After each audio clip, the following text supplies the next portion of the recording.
Well, hello everyone and welcome to episode 41 of Marking the Role, cross-stacked via Substack to Filtered, the podcast.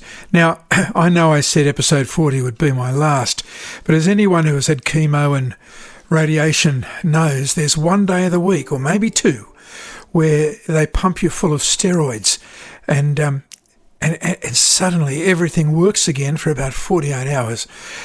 So I thought I'd take advantage of this window. Now, this mini-ep, it's under 15 minutes. It's called Schools, Pride and the End of Sanity. It's about the eSafety Commissioner, a lot about her, school queer clubs and how parents are regaining control. And I managed to speak, firstly, to Celine against the machine. Celine, welcome. Thank you. Lovely to be here.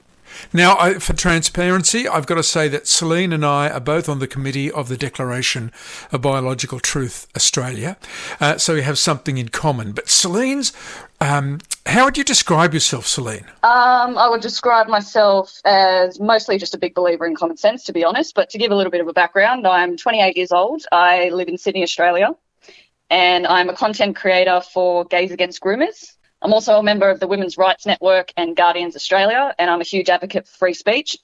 I love this country, I love Australia, and I'm very passionate about upholding traditional family values. I'm definitely a patriot.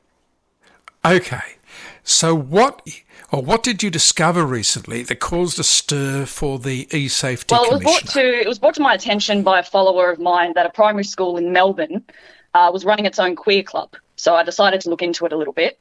And a quick Google search revealed that, yes, in May of 2023, there was a queer club started at Montmorency Public School. So that's Montmorency South Public School? Yes, correct. For students in years 3 to 6. And for anyone listening overseas, that means children 8 to 12 years old, so very, very young. So immediately the alarm bells started going off because, they're children. And I'm of the belief that children are not sexual beings and therefore a special club isn't really needed.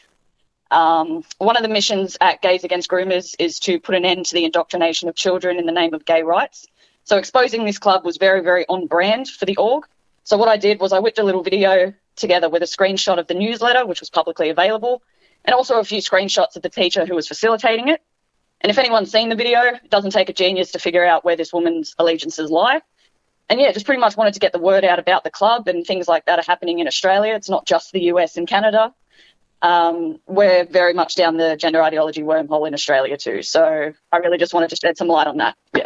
Yeah, look, most certainly. I managed to download a timetable of clubs at that school, which is Montmorency South Public School, and their timetable of events lists the queer club for years 3 to 6. So there must be quite a few kids going to this LGBTQA plus club. And it makes you wonder because, even if they're talking about identity, LGB is sexual attraction.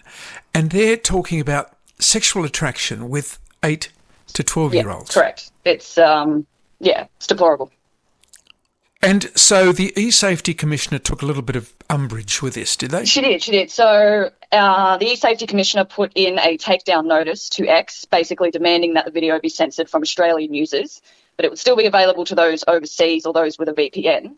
So I thought it was quite fitting, considering the entire point of the video was to spread what was already public information, but most importantly, to raise alarms about what's going on in Australian schools.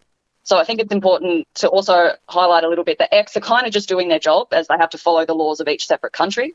X have given me the option to appeal their decision to censor the post. So with the help of the Free Speech Union Australia, I do plan to appeal. So I'll hopefully have an update on that very soon. Okay, but everything you said and everything that was in your video was publicly available anyway. Is that right? 100% everything I shared in that video was publicly accessible, and the newsletter is still up to this day. So literally anyone can go and read it. I do believe the teacher has now made her teaching account on Instagram private, but it was very public when I made the video. So if you're watching this or listening to this on YouTube, we've got the videos there and the timetables, and you can have a look. And I think there's pictures of the teacher too from Montmorency South Public School. The video link will be in the episode notes. With the eSafety Commissioner, do you have any push back against that directly to them, or do you just rely on what Twitter, on what X does? Well, I suppose the correspondence will be with the help of the Free Speech Union, but it would be appealing X. But it's very odd, you see, because apparently when X does this kind of thing, whether they like censor a video or take it down, there's meant to be some kind of attachment from the eSafety Commissioner with a withdrawal notice, some kind of notice. And there was nothing like that in my email, which was very interesting, which means they've just gone ahead and censored it without telling me what law I've allegedly broken. And I have no idea what the request from the eSafety Commissioner actually looks like. It's time to stop gender radicals telling your children they could be born in the wrong body. It's time to stop third-party businesses teaching your children about transgender ideas, bestiality, and being queer. If you're a teacher, parent, or anyone concerned about these things, please put your name to the Declaration of Biological Truth Australia. It's safe, easy, free, and you can sign privately so your name won't show. Nearly 2,000 parents, teachers, doctors, and concerned Australians have already signed. Just search for Declaration of Biological Truth Australia. On this topic, we also managed to speak to Maya Tesa, who will be contesting the upper house seat for North East Metro in Victoria coming the next state election. Is that right, Maya? Yes, that's absolutely right, Phil. Thank you. Okay. And why we're talking to Maya is that Maya had a child or a couple of kids perhaps at that school, and she's going to tell us the story. Just how did things go? So we've had I had two children attending that school at the time. They'd been there for a number of years. And we had a fantastic principal at the time. She was really community orientated, really brought the school together. The school has been slowly growing in reputation and became zoned because it became so popular. And unfortunately, she had to retire, and we received a new principal who was the complete opposite to what the community was used to. And the school welcomed her with open arms, and she didn't welcome the parents at all. We straight away started feeling the differences. There was less communication between parents and the school, and it became very, very cliquey, as in with the parent associations and the groups. So when this little notice, and it was just a very small notice in the newsletter, not a lot of parents were aware of it. But because I'd run in the election, the parents that did see it and that were concerned contacted me, knowing that it was a very touchy subject and they didn't want to be labelled as anti-anything, and asked me to represent them. And there wasn't any parental consultation on this queer club? None at all. None at all. What we did discover later on through communications is she had actually spoken to some of the parent leaders of the classrooms and mentioned it to them, but hadn't actually mentioned it to the parents in a general consensus, hadn't done it at all, any consultation outside of that. Do you think there was a lobby group of parents who were also pushing for this? Absolutely. Absolutely. Yeah. We I got suspected WhatsApp that too. Groups. Yeah. We ended up getting like screenshots of WhatsApp groups, talking about myself in particular, as to how, one parent is really pushing this anti-trans and she's anti-LGBT and she's anti-this and she's anti-that and, all the right-wing nut-job stuff that they love to throw at us as soon as we try to challenge them. That's it. So there was definitely a cohort. Yeah. So there would be a group of activist parents and a group not representing the entire parent body. Absolutely. We had a couple of ways to try and handle this. So the first thing that we did, having had run in previous elections, I had quite a few numbers to a lot of different ministers, and we tried to contact them, and there was nothing.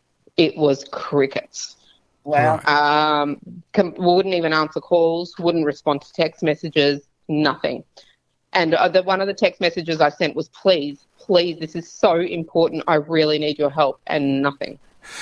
Oh, well, this is Labor ministers in Victoria, I guess, and they're pretty much besotted with trans ideology. Well, unfortunately, it was the Liberal ones as well. Nothing. Oh, Like, Liberals are just Labor light these days.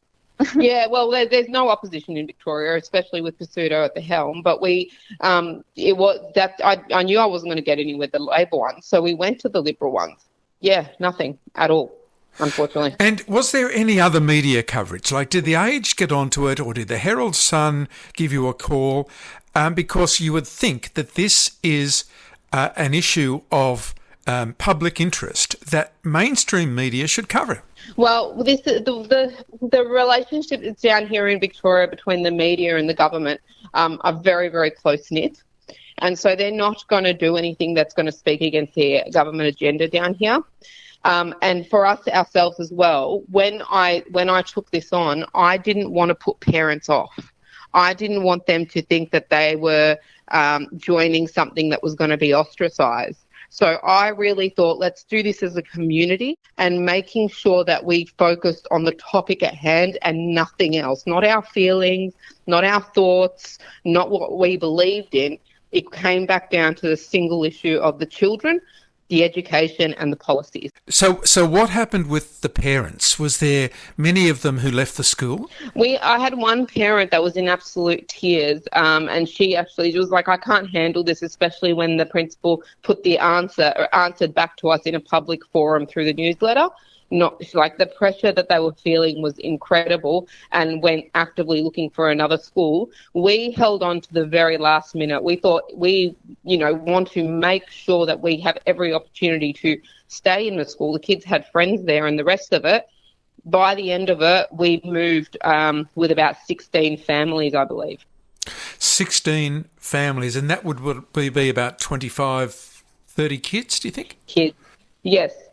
And that was actively throughout, that was the middle of the year. So it was a big thing for a lot of families to move at that time. I know for the school that we moved to, we took 5 families with us alone just to that school. And what's the status of Montmorency South Public School now, do you know? Well, considering it was one of the most highly regarded schools in the area, highly requested, zoned and limited, this year they're struggling to get 2 prep classes. So actively parents are moving with their feet. And we've done that through continuous community awareness. I put out those letters publicly so parents then knew, hold on a second, this isn't because people are anti or we're trying to stop anything or we're infringing on people's rights. This was strictly, if a principal is going to treat parents that way, how will she treat the children once they're in her care? Yep. 100%. And that's how we've gone about it. And that school is really struggling, whereas the independent schools in the area have seen numbers increase dramatically. Well, that's a very interesting story, and I think it would be duplicated around the country because there's many other schools doing similar things. I know of 5 other schools in Victoria. 5 others? Because parents did reach out to me after I posted that last year to say, how do I handle it? Feel free to name them. I know there's one in Bendigo. I know there's one in a town called Newell. I know there's one down the peninsula way. The greatest activism you can do is speaking to parents in a kind manner, in a manner that makes them aware. If you approach someone who is new to this subject, who is shocked by this subject, if you approach them with the same mind frame and conviction of, we know all this and this is how it's going to do, it scares them. You're 100% right. And, of course, a new family moving into the area want to make friends and they don't want to be seen as, anti-this and anti-that. And the other thing that if you want to fight it on, what they are doing is excluding our children. And it's exclusionary bullying. Well, what do you mean by excluding the kids? The queer club itself was open to anyone who was an ally. And if children didn't attend it, they weren't seen as an ally anymore. And if you're not an ally, you're an enemy, aren't you? You've essentially labelled that child. So by trying to bring in these inclusionary clubs, you're essentially excluding children who don't believe it, don't want to participate in it, don't feel comfortable with it, or families are saying absolutely no. That is an excellent point. And that's what we have to fight on. These inclusion clubs are exclusion clubs. Primary school children do not have a sexual orientation. We're going to leave it there, Maya and Celine. This has been a great conversation. I've been talking with Maya Tesa from Victoria and Celine against the machine, and you're going to hear a lot more from Celine. Thanks very much for joining. Thank you, Phil.